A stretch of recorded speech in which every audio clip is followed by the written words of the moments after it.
بسم الله الرحمن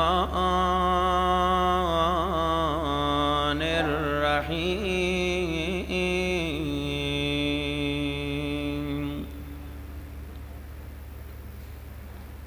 الحمد لله رب العالمين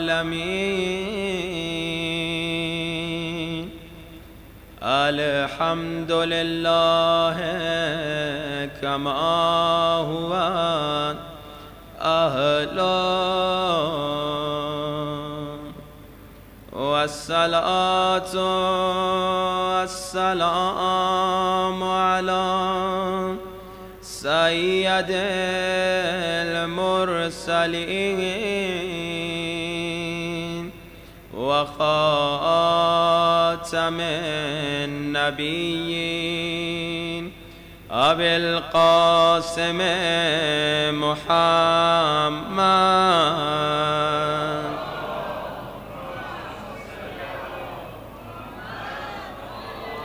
وآله الطيبين الطاهرين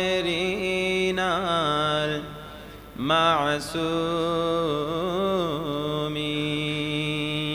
دعا سرکار امام زمانہ سب مل کے بلند آواز سے اللہم کل ولیک الحجت ابن الحسن صلواتک علیہ وعلا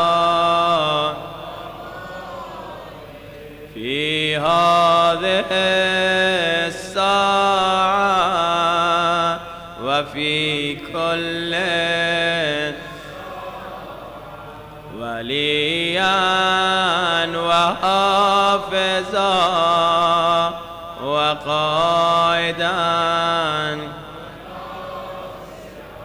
ودليلا وعينا حتى تسكنه أرضك التوعى وتمتعه فيها طويلا برحمتك يا أرحم الراحمين. صلوات.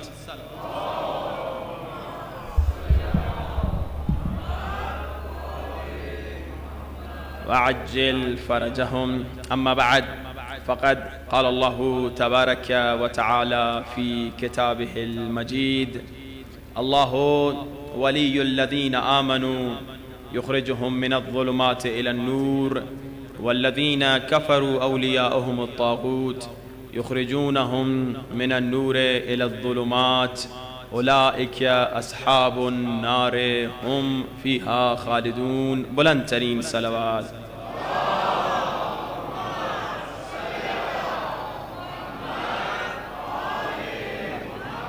اذان واجب الاحترام مسلسل گفتگو ہو رہی ہے کہ خالق کائنات مومنوں کو مشکلات سے نجات کا راستہ بتا رہا ہے کہ لوگو اگر تم مشکلات سے نجات چاہتے ہو تو اللہ کی ولایت کے سائے میں آ جاؤ. اللہ کو بھی مانو، جس کو اللہ منوائے اسے بھی مانو. ہم نے کہا خدایا تجھے بھی مانا، جس کو تو منوائے گا اسے بھی مانیں گے. خدایا کسے مانے؟ کہا میرے حبیب محمد مصطفیٰ کو مانو. اللہم صلی علی محمد وآل محمد وعجل فرجم. خدایا مان لیا. کہا حالت رکوع میں زکوٰۃ دینے والے علی کو مانو. خدایا ہم نے مان لیا. کیا اب مشکلات سے نجات مل جائے گی؟ تو آواز آئے گی ہاں مگر ایک شرط ہے، اللہ ولی الذین آمنوا. شرط یہ ہے کہ تمہیں با ایمان بننا پڑے گا. اب شرط آپ ذرا اس پہ توجہ فرمائیے. اللہ کی ولایت کے سائے میں آ گئے, نبی کی ولایت کے سائے میں آ گئے, علی کی ولایت کے سائے میں آ گئے, مگر اللہ نے کہا اب شرط یہ ہے کہ با ایمان بن جاؤ. اللہ ولی الذین آمنو, اللہ با ایمانوں کا ولی ہے, اللہ با ایمانوں کو مدد کرتا ہے. مگر یہ ایمان کیا ہے؟ اللہ نے ایک شرط رکھ دی نا کہ بھائی اگر تم مشکلات سے نجات چاہتے ہو, اگر تکلیف سے نجات چاہتے ہو تو با ایمان بن جاؤ. مگر یہ ایمان کیا ہے؟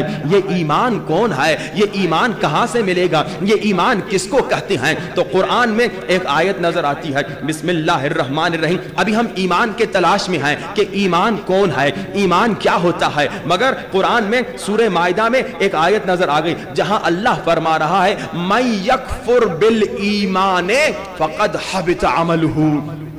تھوڑی دیر کے لیے خاص توجہات کا طالب, ہم تو ایمان کی تلاش میں نکل رہے ہیں کہ ایمان کیا ہے, کیونکہ اللہ کہہ رہے اللہ ولی الذین آمنو. اگر مشکلات سے نجات چاہتے ہو, مجھے تم نے مان لیا, نبی کو تم نے مان لیا, علی کو تم نے مان لیا, اب شرط یہ ہے کہ با ایمان بن جاؤ. مگر ایمان کیا ہے؟ ہم ایمان کو تلاش کرنے نکلے تو عجیب و غریب آیت نظر آ گئی. عجیب و غریب اس لیے کہ ذرا پریشان کن آیت ہے, کیونکہ آیت کہہ رہی ہے من یکفر, جو ایمان کا انکار کرے گا اللہ کہہ رہا ہے کہ اس کا عمل حبط ہو جائے گا, اس کا عمل ضبط ہو جائے گا. یعنی گویا اللہ کہہ رہا ہے کچھ ایسے لوگ ہیں جو عمل کرتے ہیں مگر ایمان کا انکار کرتے ہیں. کچھ ایسے ہیں جو عمل کرتے ہیں, یعنی نماز پڑھتے ہیں, یعنی روزہ رکھتے ہیں, یعنی حج پہ جاتے ہیں. من یکفر بالایمان فقد حبط عملہ. اب ہم ایمان کی تلاش میں ہیں, ابھی تک پتہ نہیں چلا یہ ایمان کیا ہے, مگر اتنا پتہ چل گیا کہ ایمان کی ویلیو کیا ہے, ایمان کتنا ویلیوبل ہے, ایمان کتنا امپورٹنٹ ہے کہ اگر کوئی نماز پڑھے اور ایمان کا انکار کرے اس کی نماز نہیں ہوتی. اگر کوئی روزہ رکھے اور ایمان کا انکار کرے اس کا روزہ نہیں ہوتا. مگر ایمان کون ہے, ایمان کیا ہے؟ تو اب آئیے رسول کے در پہ چڑھیں. یا رسول خدا آپ بتائیے ایمان کیا ہے, ایمان کون ہے, ایمان کسے کہا جاتا ہے؟ تو میدان جنگ خندق میں اللہ کے رسول نے ایمان کا تعارف کس انداز سے کرایا. جب میرے مولا علی عمر بن عبدود کے مقابلے میں جا رہے تھے, وہاں میرے مولا رسول خدا نے یہ نہیں کہا آج علی جا رہا ہے, آج ابو طالب کا بیٹا جا رہا ہے, آج ابو تراب جا رہا ہے. جب مولا علی جانے لگے تو اللہ کے رسول نے کہا بارزل ایمان کلہ, آج کل ایمان جا رہا ہے, آج کل یا. اب ذرا پتا چل گیا ایمان کیا ہے. اللہ نے کیا کہا اللہ ولی الذین آمنو. ہم ایمان کی تلاش میں نکلے تو آیت نظر آ گئی سورہ مائدہ 5واں سورہ اور 5ویں آیت من یکفر بالایمان فقد حبط ایمانہ فقد حبط عملہ. من یکفر بالایمان فقد حبط عملہ, جو ایمان کا انکار کرے گا اس کا عمل منہ پہ مارا جائے گا. اور رسول نے بتا دیا ایمان کون ہے, علی ابن ابی طالب ہے. یعنی اب اگر کوئی نماز پڑھے گا علی کا انکار کرے گا نماز منہ پہ ماری جائے گی. ہاں بھائی, من یکفر بالایمان فقد حبط عملہ, جو ایمان کا انکار کرے گا اس کا عمل منہ پہ مارا جائے گا. یعنی اگر کوئی روزہ رکھے گا علی کا انکار کرے گا اس کا روزہ قبول نہیں ہوگا. اگر کوئی حج کرے گا علی کا انکار کرے گا اس کا حج قبول نہیں ہوگا. تو سن لو اے دشمن علی, جتنی نمازیں پڑھنی ہے پڑھ لو, لیکن اگر تیرے دل میں دشمنی علی ہے کوئی نماز قبول نہیں ہوگی. یہی تو اللہ کے رسول نے بتایا. جب ایک شخص میرے پیارے رسول خدا کے پاس آیا اور اس نے کہا کہ یا رسول خدا میں نماز پڑھتا ہوں, کیا میں جنت میں جاؤں گا؟ یا رسول خدا میں روزہ رکھتا ہوں, کیا میں جنت میں جاؤں گا؟ یا رسول خدا میں خیر کے کام کرتا ہوں, کیا میں جنت میں جاؤں گا؟ یا رسول خدا میں غریبوں کی مدد کرتا ہوں, کیا میں جنت میں جاؤں گا؟ یا رسول خدا میں زکوٰۃ دیتا ہوں, کیا میں جنت میں جاؤں گا؟ اللہ کے رسول نے فرمایا جتنی نمازیں پڑھنی ہے پڑھ لو, جتنے روزے رکھنے ہیں رکھ لو, جتنے خیر کے کام کرنے ہیں کر لو. مگر غور سے سننا, اگر تیرے دل میں علی کی محبت نہیں ہوگی نہ جنت ملے گی نہ نجات ملے گی. اگر تیرے دل میں اللہم صلی علی محمد وعجل فرجهم, اگر تیرے دل میں علی کی محبت نہیں ہوگی تو یہ بات یاد رکھ کے عقیدے کی بات ہے۔ اے دشمن علی غور سے سن لے، یہ بات یاد رکھ کے عقیدے کی بات ہے۔ اس بات کا لقب ہی کلید نجات ہے کہ دوزخ منافقوں کی عبادت کا ہے جہیز، جنت علی کے ذکر کی پہلی زکات ہے۔ جتنی بھی تم نمازیں پڑھو گے، اگر تیرے دل میں عشق علی نہیں ہوگا، اگر تیرے دل میں محبت علی نہیں ہوگی، تمہیں نجات نہیں ملے گی، تمہیں فائدہ نہیں ملے گا۔ بس یہ عشق علی ہے، یہ محبت علی ہے۔ ایمان کو ماننا یعنی علی کو ماننا، علی کا عشق، علی کو ماننا تمہیں نجات دے گا۔ مگر آپ مسلسل سن رہے ہیں، بلکہ آپ معاشرے میں دیکھ رہے ہیں کہ بعض نجس لوگ، بعض خبیث لوگ دشمنی علی میں نعوذ باللہ غلط باتیں کر رہے ہیں۔ کبھی کہتے ہیں کہ نعوذ باللہ اذان میں علی ولی اللہ نکال دو، کبھی کیا کہتے ہیں، کبھی کہتے ہیں کہ یہ جو تم کہتے ہو نا کہ علی ابن ابی طالب رسول کے علاوہ تمام انبیاء سے افضل ہیں، یہ کیسے ہو سکتا ہے؟ یہ کیوں نہیں مان سکتے علی کی فضیلت کو؟ یہ کیوں برداشت نہیں کرتے علی کی فضیلت کو؟ ایک وجہ تو جہالت ہو سکتی ہے، مگر جو سب سے بڑی وجہ نظر آتی ہے وہ بغض علی ہے۔ اچھا قرآن پڑھتے ہیں مگر پھر بھی اعتراض کرتے ہیں۔ کیا قرآن میں نہیں پڑھتے کہ اللہ کیا کہہ رہا ہے کہ رسول خدا کا نفس کون ہے؟ علی ابن ابی طالب ہیں۔ علی ابن ابی طالب نفس رسول ہیں، اور آپ اتنا تو مانتے ہیں کہ رسول خدا تمام انبیاء سے افضل ہیں۔ بھائی اتنا تو مانتے ہیں، بھائی ہم پہ اعتراض کیوں کرتے ہو جب ہم کہتے ہیں علی رسول خدا کے علاوہ تمام انبیاء سے افضل ہیں؟ تم نے علی کو ابھی پہچانا نہیں، تم نے علی کی عظمت کو ابھی سمجھا نہیں۔ علی کون ہے؟ علی نفس رسول ہے۔ جب تم کہتے ہو رسول تمام انبیاء سے افضل ہیں تو نفس رسول بھی تمام انبیاء سے یقیناً افضل ہوگا۔ بلکہ حدیث سن لیجئے، حدیث میں اللہ کے رسول نے فرمایا، لوگو من اراد ان ينظر الى آدم فی علمه والى نوح فی فہمه والى ابراہیم فی حلمه والى زکریا فی زہده والى موسیٰ فی بطشه فلینظر الى علی ابن ابی طالب۔ ہم پہ اعتراض کرتے ہو کہ ہم کیوں کہتے ہیں علی ابن ابی طالب دیگر انبیاء سے افضل ہیں؟ خود رسول خدا فرما رہے ہیں جو آدم کے علم کو دیکھنا چاہے تو علی کو دیکھے، جو نوح کے فہم کو دیکھنا چاہے تو علی کو دیکھے، جو ابراہیم کے حلم کو دیکھنا چاہے تو علی کو دیکھے، جو زکریا کے زہد کو دیکھنا چاہے تو علی کو دیکھے، جو موسیٰ کی بہادری کو دیکھنا چاہے تو علی کو دیکھے۔ ہم پہ کیوں اعتراض کرتے ہو؟ بلکہ ذرا یہ روایت بھی سن لیجئے۔ ارے ہم پہ اعتراض کرنے والوں کہ ہم علی کے اتنے فضائل کیوں سناتے ہیں، ہم اتنا علی علی کیوں کرتے ہیں، ہم ذکر علی کو عبادت کیوں سمجھتے ہیں، ہم علی کی طرف دیکھنے کو عبادت کیوں سمجھتے ہیں، ہم علی کو انبیاء سے رسول کے علاوہ افضل کیوں سمجھتے ہیں؟ ہم پہ اعتراض بعد میں کرنا، پہلے ذرا اپنے ہی بزرگوں کو دیکھ لو۔ تاریخ میں ملتا ہے مسلمانوں کا پہلا خلیفہ ہے مولا علی ابن ابی طالب کی طرف دیکھ رہا ہے، مسلمانوں کا پہلا خلیفہ علی ابن ابی طالب کی طرف دیکھ رہا ہے۔ مسلمانوں کی ماں نے آ کر اپنے باپ سے پوچھا، بابا آپ علی کی طرف کیوں دیکھ رہے ہیں؟ تو مسلمانوں کے پہلے خلیفے نے کہا، بیٹی عبادت کر رہا ہوں۔ یا علی، مسلمانوں کے یا علی یا علی، یہ تاریخ میں موجود ہے کہ مسلمانوں کا پہلا خلیفہ علی کی طرف دیکھ رہا ہے۔ مسلمانوں کی اماں نے کہا کہ بابا کیا کر رہے ہو؟ تو مسلمانوں کے پہلے خلیفے نے کہا، بیٹی کیا تم نے نہیں سنا اللہ کے رسول نے فرمایا ہے علی کی طرف دیکھنا عبادت ہے، میں عبادت کر رہا ہوں۔ بھائی ہم جب علی کے فضائل سنائیں تو تمہیں تکلیف ہوتی ہے، دشمنی کرتے ہو، باتیں بناتے ہو، ذرا اپنے بزرگوں کو جا کے دیکھ لو، قدم قدم پہ وہ علی علی کر رہے ہیں، وہاں تمہیں اعتراض نہیں، ہم علی علی کریں تو اعتراض کر جاتے ہو۔ صلوات پڑھے بآواز بلند۔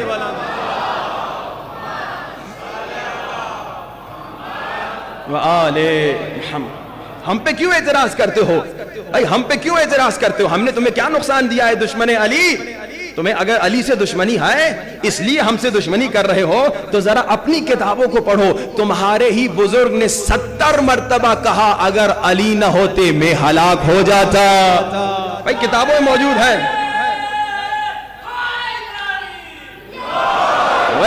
تمہارے ہی بزرگ نے 70 مرتبہ کہا لولا علی لولا علی لولا علی. ایک جملہ ہدیہ کروں آپ کی پیاری سماعتوں کو, 70 مرتبہ کہا لولا علی لولا علی, ایک مرتبہ دل سے کہہ دیتا مولا علی. بھائی 70 مرتبہ لولا علی کہا, ایک مرتبہ دل سے. یہ دل سے جو میں نے کہا اس پہ غور کیجئے, کیونکہ زبان سے تو ایک مرتبہ غدیر میں بھی کہہ چکا ہے مولا علی. ہم پہ کیوں اعتراض کرتے ہو کہ ہم مولا علی کہتے ہیں؟ تمہارے بزرگ کہہ رہے ہیں مولا علی. صلوات پڑھیے بآواز بلند. وآل محمد وعجل فرجہم. تو اگر مشکلات سے نجات چاہتے ہو, غور سے سنو, مشکلات سے نجات تب ملے گی جب تم علی کو اپنا مولا مانو گے, جب تم ایمان پر ایمان لاؤ گے. اور ایمان کون ہے؟ برز الایمان کلہ الی الکفر, کل ایمان علی کل کفر کے مقابلے میں جا رہے ہیں. بس عزیزان محترم, یہی تو ہمارا مسلسل موضوع ہے, موضوع سخن یہی ہے کہ لوگوں نجات تمہیں تبھی ملے گی جب علی پر 100% ایمان رکھو گے. آپ کہیں گے ہم تو علی پر ایمان رکھتے ہیں. ہاں زبان سے تو سب رکھتے ہیں, مگر عمل سے بھی جب تم علی پر ایمان رکھو گے, یعنی عمل سے بھی جب علی کی بات سنو گے, عمل سے جب قدم قدم پہ علی کی اطاعت کرو گے, یہ ہے علی پر صحیح ایمان رکھنا. ایک زبانی ایمان ہے کہ یا علی میں آپ پر ایمان رکھتا ہوں, ایک ہے عمل سے, زبان کے ساتھ عمل کے ساتھ ایمان, اس کو کہتے ہیں حقیقی ایمان. ظاہراً لا الہ الا اللہ کہنا تو طوطا بھی لا الہ الا اللہ کہتا ہے, ظاہراً محمد رسول اللہ کہنا تو طوطا بھی محمد رسول اللہ کہتا ہے. ظاہراً یہ جو ہم جملے کہتے ہیں یہ تو طوطے کو بھی آپ سکھا دے طوطا بھی کہے گا, مگر حقیقت میں لا الہ الا اللہ کہنا ہے. میرا دل کہے لا الہ الا اللہ, حقیقت میں لا الہ الا اللہ, یعنی میں عمل سے کہوں لا الہ الا اللہ, حقیقت میں لا الہ الا اللہ محمد رسول اللہ علی ولی اللہ, یعنی میری زندگی کہے علی ولی اللہ. یعنی دور سے جب کوئی دیکھے کہے ہاں یہ شیعہ ہے, دور سے کوئی مجھے دیکھے کہے ہاں یہ شیعہ ہے, دور سے دکان میری ہو شیعہ کی تو وہاں پر وہ کہے ہاں یہ شیعہ کی دکان ہے. اور اگر کوئی پوچھے تمہیں کیسے پتا, کیا اس کے ماتھے پہ لکھا ہوا ہے یہ شیعہ ہے, تو وہ شخص کہے نہیں اس کے ماتھے پہ نہیں لکھا, مگر کیونکہ یہ کبھی بے ایمانی نہیں کرتا اسی لیے یہ شیعہ ہے. یہ ہے کہ بھائی آ کے لوگ کہیں, یونیورسٹی میں جا کے بولے سب سے بڑا پروفیسر کون ہے, کہیں کہ وہ فلاں پروفیسر شیعہ پروفیسر. کہیں تمہیں کیسے پتا, کیا اس کے ماتھے پہ لکھا ہوا ہے, کہیں نہیں کیونکہ علم میں سب سے زیادہ ہے اس لیے شیعہ ہے. ہمیں ایسا ہونا چاہیے نا, یعنی ہر خوبی میں سب سے زیادہ سب سے آگے میرے مولا ہیں. طہارت میں آگے مولا, صداقت میں آگے مولا, فصاحت میں آگے مولا, علم میں آگے مولا. تو مولا کے چاہنے والے جو 100% مولا کی اطاعت کرتے ہیں وہ بھی علم میں سب سے آگے ہوں گے, وہ بھی فصاحت و بلاغت میں سب سے آگے ہوں گے, وہ بھی طہارت و صداقت میں سب سے آگے ہوں گے. مگر اکثر نظر آتا ہے ہم ابھی بہت پیچھے ہیں. کیوں؟ کیونکہ ہم دوسروں کو خوش کرنا چاہتے ہیں اور مولا کی خوشی کے بارے میں اتنا نہیں. یہی تو موضوع چل رہا ہے نا, پرسنٹیج والا مومن, 10% مولا کو مانا, 90% دوسروں کو خوش کرنا. بھائی آپ سب کو خوش نہیں کر سکتے. آپ اگر کوشش کریں نا اپنی زندگی میں کہ سب کو ساتھ لے چلوں, سب کو خوش کروں, یہ بالکل نہیں کر سکتے. وہ مشہور و معروف واقعہ ہے, آپ نے بچپن سے کئی مرتبہ سنا ہوگا کہ وہ ایک باپ بیٹا تھے اور انہوں نے ایک مرتبہ سوچا کہ ہم اپنا گدھا جا کے مارکیٹ میں بیچتے ہیں. باپ بیٹے گدھے کے ساتھ چل رہے تھے, گدھے پہ بیٹھے نہیں تھے. جب گدھے کے ساتھ چل رہے تھے تو کچھ لوگوں نے اشارہ کر کے کہا دیکھو کتنے احمق ہیں یہ لوگ کہ گاڑی کے ساتھ چل رہے ہیں. اس زمانے کا جو گدھا تھا اس زمانے کی گاڑی تھی کہ گاڑی کے ساتھ چل رہے ہیں مگر گاڑی پہ بیٹھ نہیں رہے. آج کے زمانے میں کوئی گاڑی اس کی آٹومیٹک چلنے والی ہو, وہ گاڑی کے ساتھ چلے, لوگ یہی کہیں گے کتنا احمق ہے کہ گاڑی کے ساتھ چل رہا ہے مگر گاڑی میں بیٹھ نہیں رہا. تو اس باپ بیٹے نے آپس میں سوچا ارے یہ لوگ ہمارا مذاق کر رہے ہیں, چلو ہم کچھ کام کرتے ہیں. کیا کریں؟ باپ نے کہا چلو میں اس گدھے پہ بیٹھ جاتا ہوں. باپ بیٹھ گیا. اب آگے جا رہے ہیں, مارکیٹ تک ان کو پہنچنا ہے. پھر دوسرے لوگ آئے, سب کو خوش نہیں کر سکتے. غور سے سنیے, دوسرے لوگوں نے کہا کتنا ظالم باپ ہے, خود گدھے پہ بیٹھا ہے,